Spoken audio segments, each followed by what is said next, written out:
При вирусных инфекциях применение антибиотиков, мягко говоря, нежелательно, а так вообще это противопоказано. Ешқандай шектеу болмайды, балалар мен жүкті әйелдер үшін Pfizer вакцинасын салу өз еркімен, өз таңдауымен ғана жасалады. В связи с естественным ростом населения сейчас мы вынуждены в наших поликлиниках прикреплять более 80, даже некоторых 90 тысяч населения. Армысыз құрметті көрермен, әлемді жайлаған індеттің әлегімен 1,5 жылдан бері ақ халаттылар алғысқа да бөленді, сын мен сөзге де қалды. Соның ішінде елордада індетпен күресте алғы шепте жүрген медицина мамандары мен денсаулық сақтау саласының жай-күйі қалай. Бұл туралы біз бүгін Нұр-Сұлтан қаласы қоғамдық денсаулық сақтау басқармасының бастығы Тимур Мұратұлы Мұратовтың өзінен еститін боламыз. Студиямызға қош келдіңіз. Қайырлы күн. Алғашқы сұрағымыз пандемия елорданың денсаулық сақтау саласының қандай кемшін тұстарын айқындап берді? Енді оны маған қарағанда жалпы жұртшылық жақсы білетін шығар, ненің жетіспегенін, қандай қиындық болғанын. Жалпы айтқанда, өздеріңізге белгілі, бүкіл әлемдегі ешқандай денсаулық сақтау жүйесі осындай ауыр науқастың, ауыр дерттің келетініне дайын болған жоқ. Енді бізден олардан айырмашылығымыз көп емес. Сондықтан да алғашқы жылы біз әрине біршама қиыншылықтарды басымыздан өткөрдік. Соның енді ішіндегі салмақтыларының біреуі жаңағы жедел жәрдем жүйесіне өте үлкен салмақ түсті. Шақырулардың саны 5000-ға жоқ болып кетті. Біздің қаламыз үшін өте жоғары көрсеткіш. Салыстырып айтқанда, кәдімгі уақытта жай күндерде деп айтады қазақша. Сонда күніне 2000-2500-нан аспайтын. Енді 2 есе, кейбір күндер 3 есеге дейін жетіп кетті. Оған қоса жаңағы төсек сандары. Енді жалпы инфекциялық сондай ауруға деп дайындалған көптеген үлкен госпитальдар бізде жоқ. Бұндай індет келеді деп ешкім жаңа госпиталь салған жоқ. Сөздеріңіз білесіздер, 2 аптаның ішінде біз енді біздің әкімшіліктің күшімен 2 аптаның ішінде жаңа госпиталь салып іске қостық. Оның өзі де жеткіліксіз болғанын өздеріңіз білесіздер.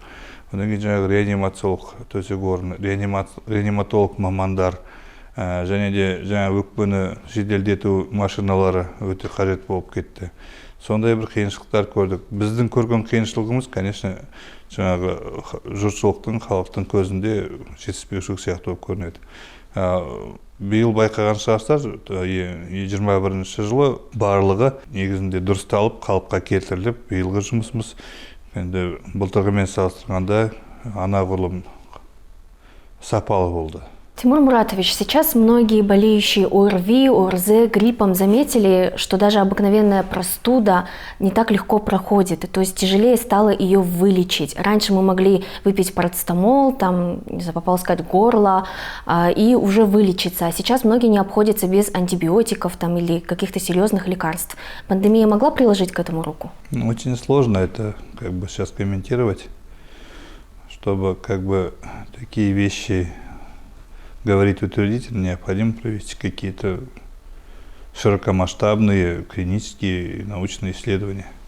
Но по сути, вы проговорили про антибиотики, я сейчас хочу сказать, что да, я не думаю, что какие-то острые респираторные вирусные инфекции стали тяжелее проходить. Это другое дело, как мы к ним стали относиться. И возможно, я думаю, что все-таки урбанизация, то есть мы жители большого города, мегаполиса, и, естественно, на ведение здорового образа жизни, укрепление общего здоровья у нас остается очень мало времени. То есть мы не всегда дышим свежим воздухом и делаем физические упражнения на свежем воздухе и вообще занимаемся собой.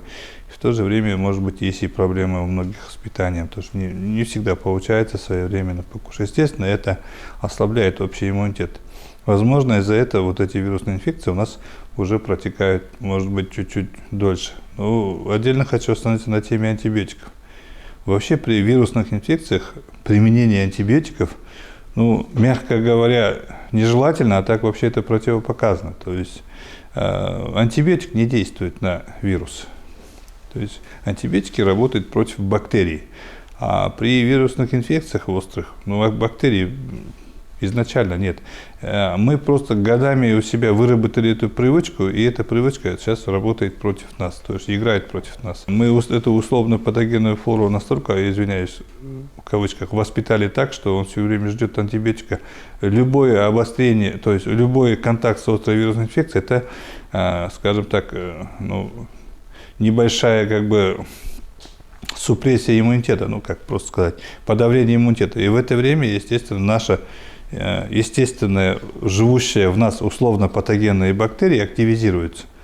Вообще в норме, да, после перенесенного вирусной инфекции бактериальная инфекция не может активизироваться, потому что иммунитет его держит на контроле. Здесь, видимо, есть проблемы уже как бы ослабленным иммунитетом, и плюс как бы изначально с детства мы применяем антибиотики, и это вот оставляет вот такой след. Мы вынуждены принимать антибиотики. А так связей с перенесенной инфекцией COVID-19 и утяжелением обычных ОРЗ, ОРВИ я как бы не могу констатировать. А повлияло ли наличие вакцин от коронавируса в этом году на поток желающих привиться от гриппа? И сколько вакцин от гриппа у нас остались нереализованными? Вообще мы в этом году, согласно рекомендации Всемирной организации здравоохранения, должны были привить 10% от общего населения. Это для нашего города около 120 тысяч человек. Мы привили по факту 164 тысячи человек. То есть невостребованным не осталась ни одна вакцина. Я не думаю, что это связано с текущей пандемией. Ежегодно вакцины против гриппа у нас последние 10-15 лет все вакцинировались, и они добровольно приходят, ищут эту вакцину, получают, потому что от него есть достаточно качественный иммунный ответ, иммунная защита в течение вот этого гриппозного сезона, так называемого, это вот, скажем, осень, зима, весна, предыдущая, человек будет защищен от гриппа. Кампания вакцинации от гриппа уже закончилась? Да, она закончилась 15 ноября.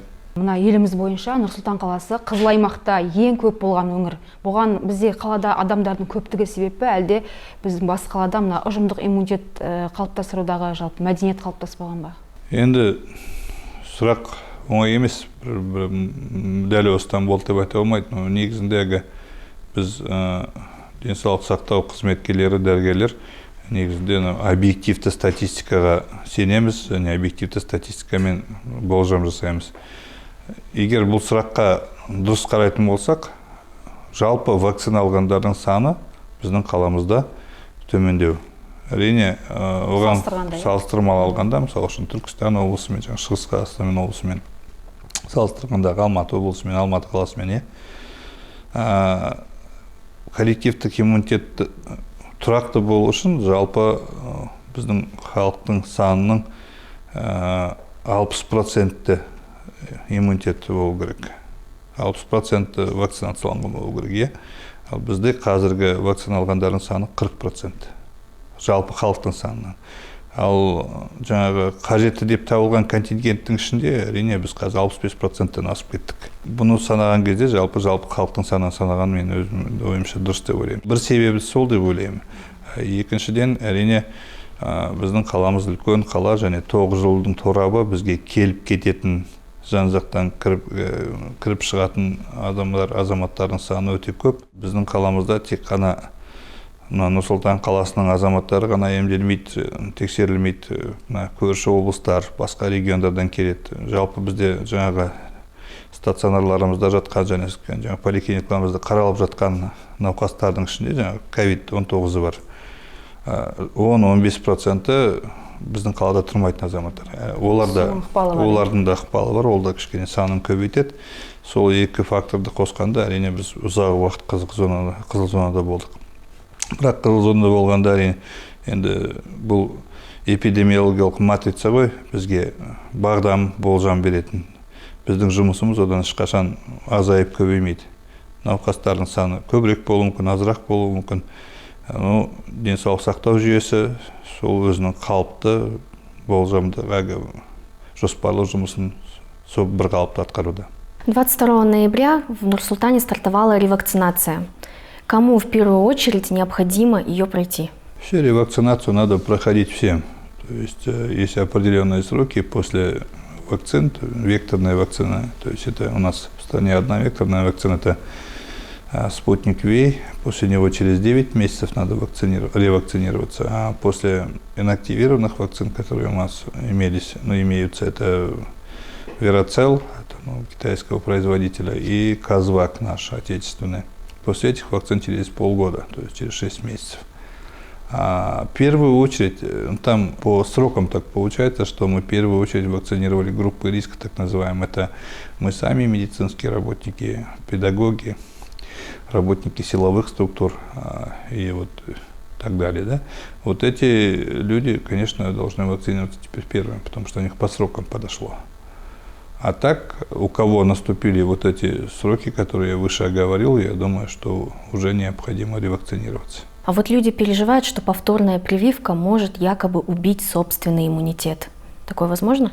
Любая вакцинация призвана помогать иммунитету, а не убивать. Для этого надо, я просто сейчас обычным простым языком объясню, как вообще человеческий иммунитет формируется. Человеческий иммунитет с рождения ребенок контактирует с разными инфекционными агентами. При контакте организм на себя принимает определенную инфекционную нагрузку, то есть в кровь человека попадают или бактерии, или вирусы. И чтобы с ними бороться, у нас в организме есть специализированные иммунные клетки. Они у нас циркулируют в крови, находятся в определенных других органах. Они вырабатывают против этих инфекционных агентов, чужеродных агентов, антитела, которые способны в будущем при повторном проникновении найти и вот так его схватить и не дать ему дальше развиться. А что такое вакцинация? Это имитация болезни, то есть не нужно, чтобы обрести иммунитет, переболеть корью, скажем так. От кори вам в детстве сделают одну инъекцию, этого достаточно практически на 7-8 лет, что у вас будет в крови твердый иммунитет, вы этой корью никогда не заболеете. Есть так называемые вакциноуправляемые болезни. Я думаю, что COVID-19 станет тоже такой же болезнью. У нас грипп тоже, сезонный грипп, это тоже вакциноуправляемая болезнь сейчас. А есть вероятность того, что ревакцинация от ковида будет ежегодной? Возможно. Про ревакцинацию сейчас договорю. При повторном введении такого же инфекционного агента, то есть в нашем случае вакцина это или убитый, или инактивированный, это, другими словами, убитый очищенный вирус, или же его какие-то части. Да? Вот в нашем случае, если введут этот инактивированный вирус повторно, человек, который 9 или 6 месяцев назад уже получал такой же, его иммунитет просто проснется против этой болезни. Тут нельзя путать с общим иммунитетом. Общий иммунный статус – это совсем другое. Тут формируется специфический иммунитет только на один вид вируса. Понимаете? Увидев повторно, опять образуются антитела, опять иммунокомпетентные клетки, как говорится, придут в тонус, и организм будет готов, чтобы не пропустить себе эту инфекцию. Осы айда балаларды екпе салу басталды балаларға. Бірақ алайда кеше бір ата-аналар чатында бір сыныпта 2 ата-ана ғана баласына екпе салдыруға келісті. Бұл енді олардың күдік пен күмәнға толы екенін білдіреді. Соларға қарсы уәж ретінде не айтар едіңіз? Енді жалпы қазіргі осы мынау заманның дамығаны соншалықты бәріміз екі көзіміз телефонда, одан қалса анау телевизорда енді оқымайтын, көрмейтін нәрсені көре беретін болдық. Енді адамзаттың қазіргі құлқы солай негативті информацияға сене бергісі келеді. Ең алдымен басты мәселе осы негативке сенеді.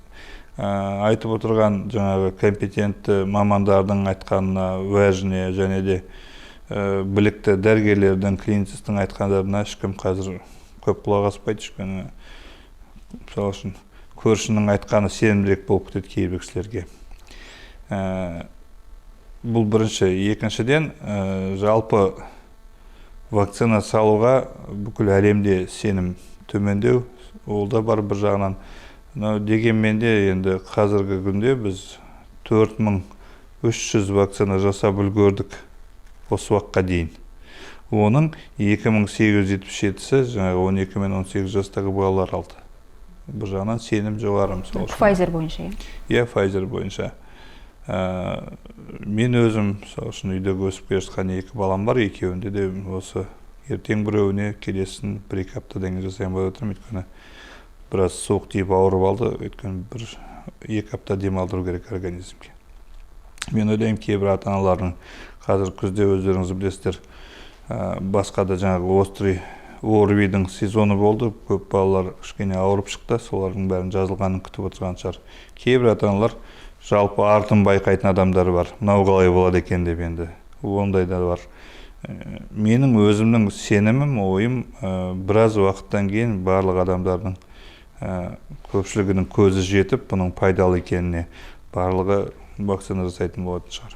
Бірақ солай қала бере ма, мысалға, әлдеде салдырмаса шектеулер болуы мүмкін ба балалардың? Ешқандай шектеу болмайды. Балалар мен жаңа жүкті әйелдер үшін Pfizer вакцинасын салу добровольно дейді ғой, жаңағы өз еркімен, өз таңдауымен ғана жасалады. Жасамаймын десе біз ешқандай оған мәжбүрлей алмаймыз, мәжбүрлеуге қажеттілігі де жоқ.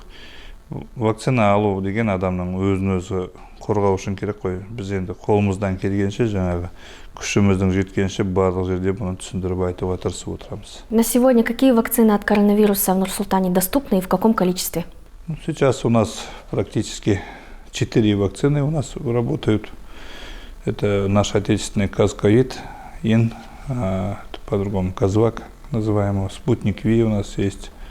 Это производитель китайский, Sinopharm, его называется, вакцина вообще действующая, что Вирацел, его в нескольких видах, он у нас был, помните, в самом начале был Хаят Вакс, сейчас есть в небольшом количестве Коронавак и есть сам Sinopharm.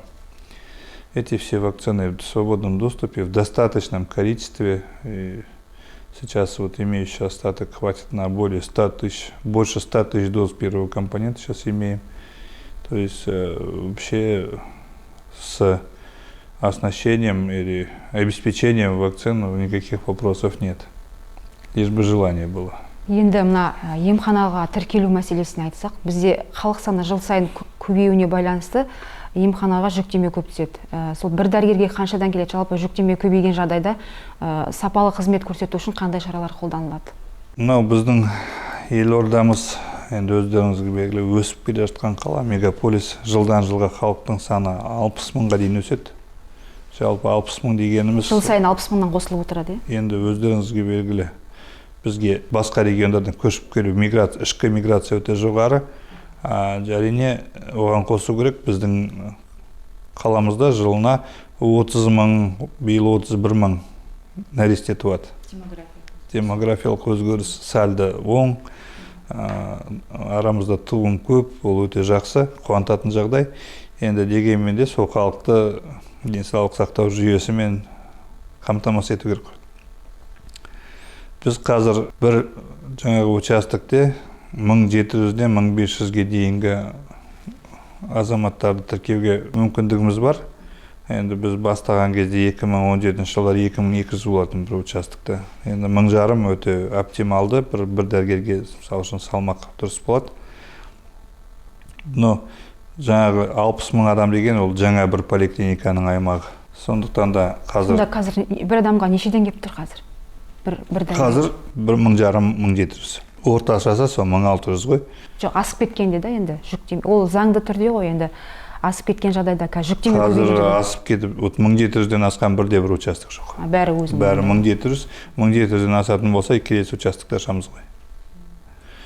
Бірақ жалпы біздің мына қаламыздағы бар 16 поликлиниканың жаңағы осы деңгейдегі салмақты көтеруі қазіргі күнде жоғарғы деңгейге жетті, қиындау.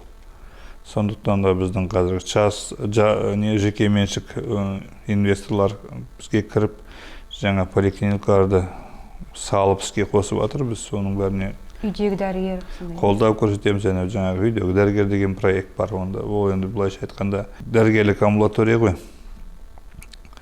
Ол да көмектесіп жатыр. Енді ол дәрігерлік амбулатория кішкене оның көмек көрсету деңгейі төмендеу болады, онда 1-2 дәрігер ғана болады ғой. Дегенмен бізге кішкене үлкен амбулаторлық поликлиникалық комплекстер керек те, өйткені біздің халық дегенмен денсаулық сақтау жүйесіне барғанда толық жүйелі көмек алғысы келеді.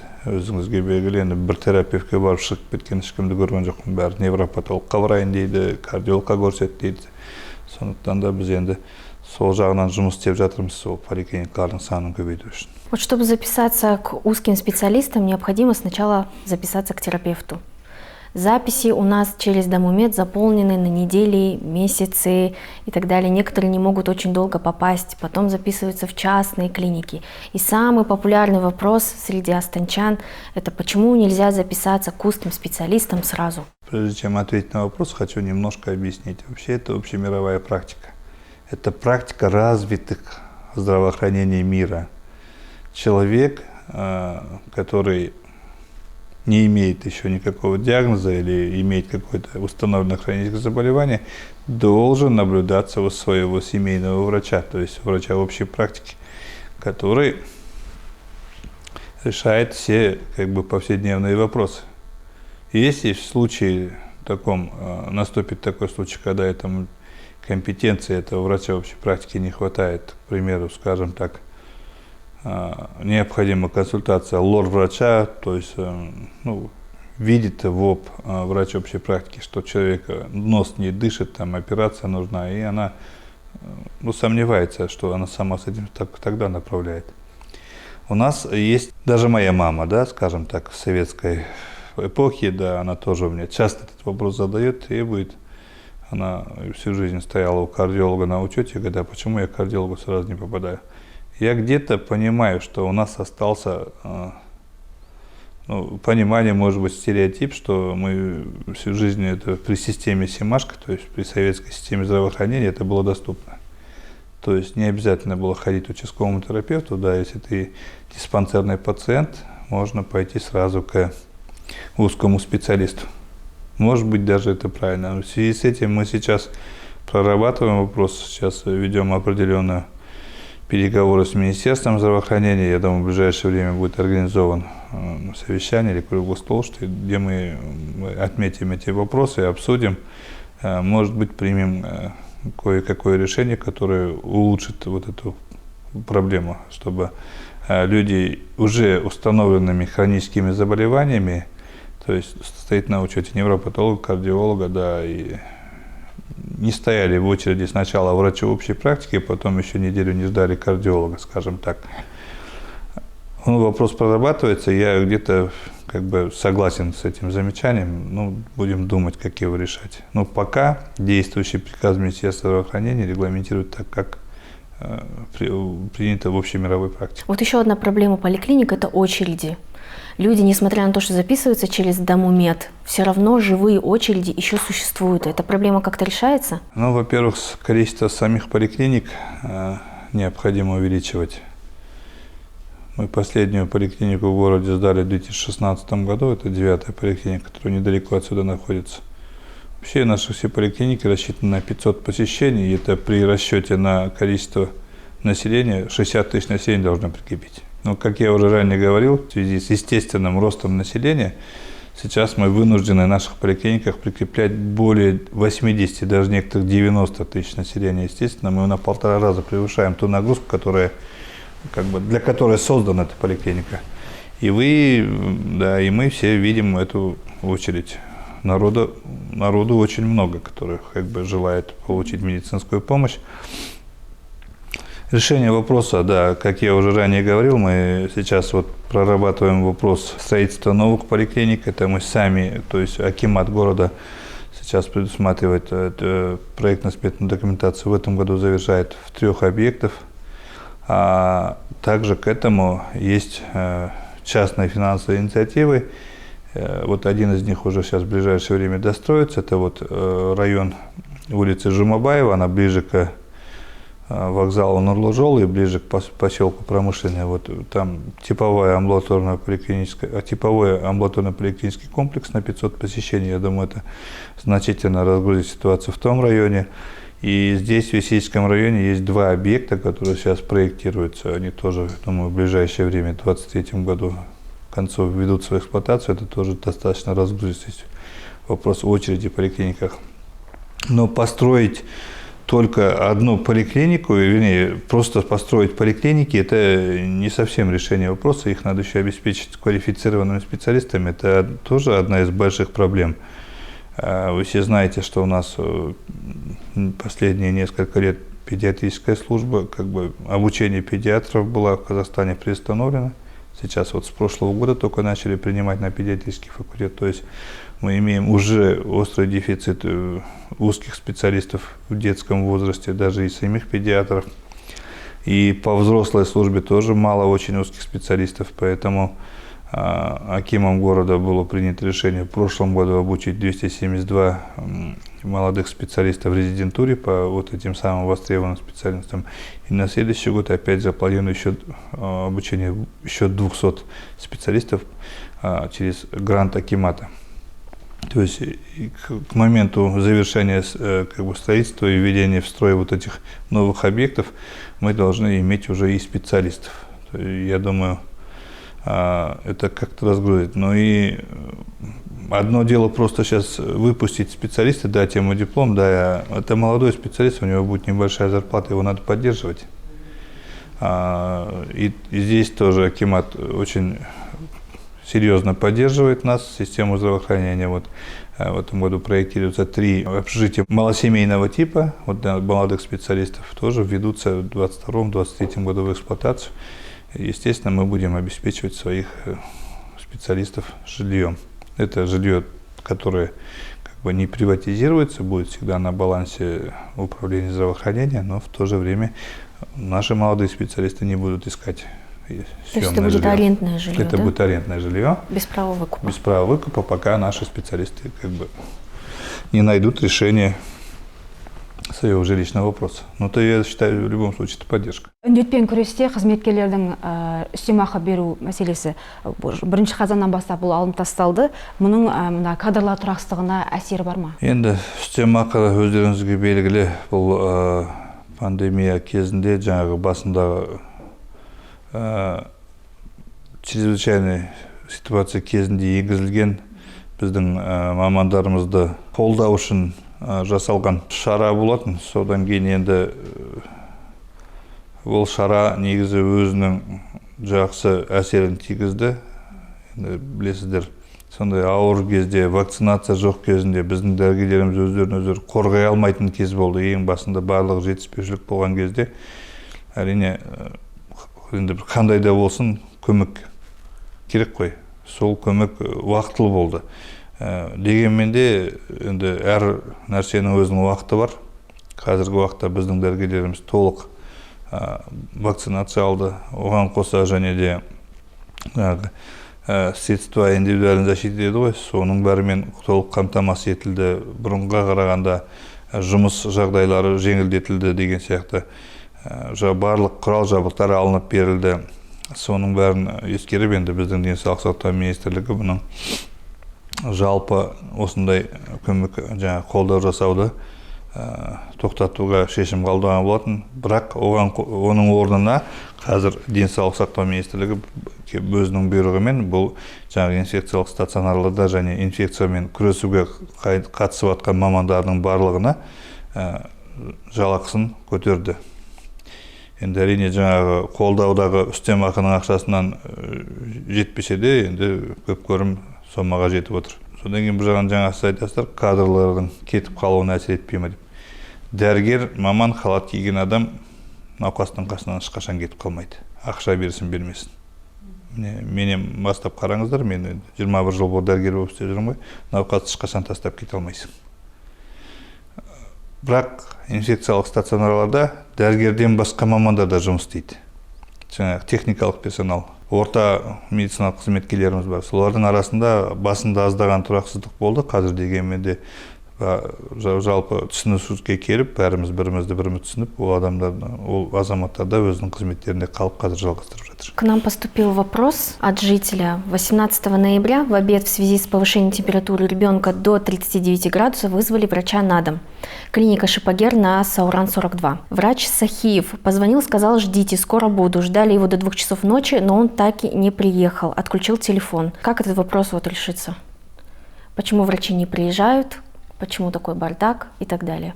спрашивает житель. На самом деле, да, имеется у нас поставщики медицинских услуг, которые не являются государственной собственностью. То есть это частные организации, с которым фонд социально-медицинского страхования заключает договор.